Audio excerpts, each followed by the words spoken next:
G'day boys and girls, welcome to another episode of Honest Fleet Reviews on the Automotor channel.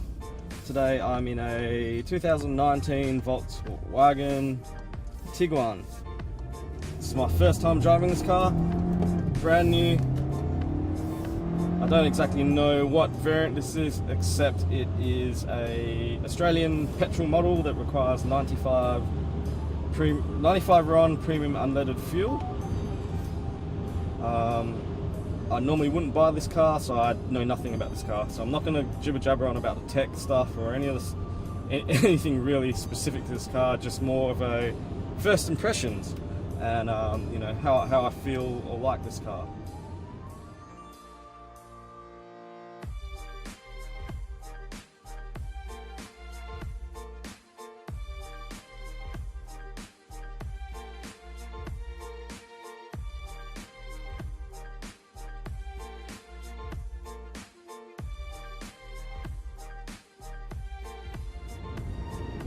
So I've not actually driven a Volkswagen with a DSG gearbox for quite some time. Last time being, I think it was 2005 in a Mark 5 Golf. And all the qualms about slow speed, lurching, laggy seem to have resolved. I've not had any issues in terms of driving on really slow areas, such as, you know, parking or going over little small speed bumps, you know, when going about your daily duties.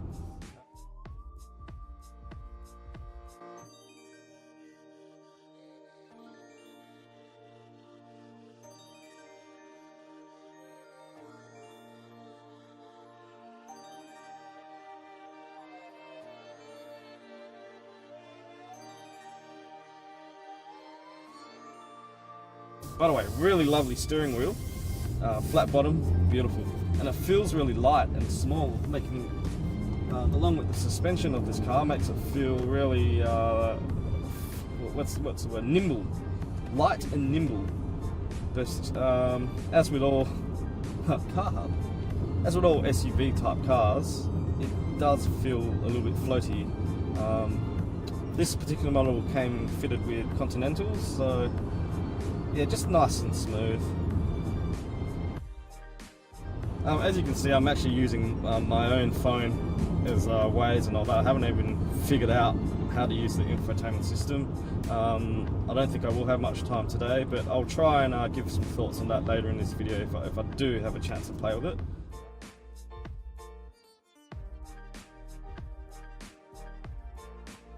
Yeah, no issues with this engine and gearbox and drivetrain.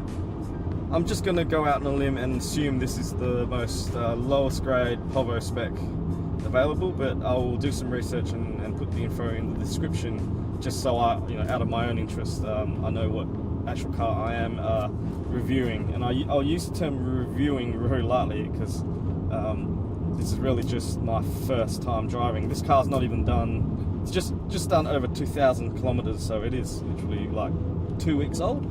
And I'm very lucky to have this available in my fleet for me to test drive, so that if I was in the market for a medium-sized SUV, I at least can say, look, I've driven this one.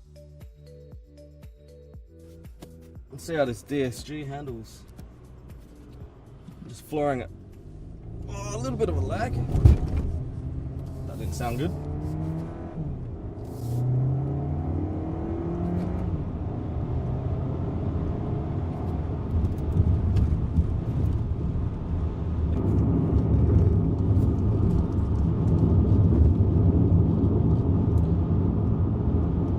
Bit of road noise on shitty Australian country roads.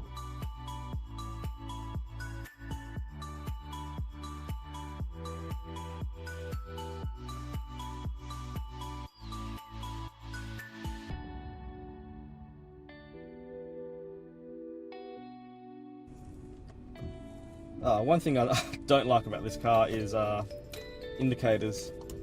European cars, indicators on the left. Something to take into consideration if you're going to be driving, you know, more than one vehicle in your household, and you know, and they're both different. It might annoy you, it might not. I think it may annoy me because I'm used to having the indicator on the right, not the left. But the gear knob, manual mode, down is downshift, up is up. I prefer the other way around. Thanks for watching, guys, and you know, consider liking and commenting on this video, or disliking. I don't give a fuck. I'm not selling this car. I'm just giving you my honest review. So yeah, all in all, I quite enjoy this car. Very easy to drive, very light, very nimble, nice performance and pickup from an SUV, plenty enough to get into trouble. DSG muchly improved. Well, for me, I haven't driven one since 2005, so that's quite a bit of a, you know, leap in years and technology. Yeah, if you're in the market for a medium, I guess small medium sized SUV, I guess you have to look at the Tiguan along with the Kia Sportage and the newer, forget what the new Kia's models are. I just don't pay attention to SUVs.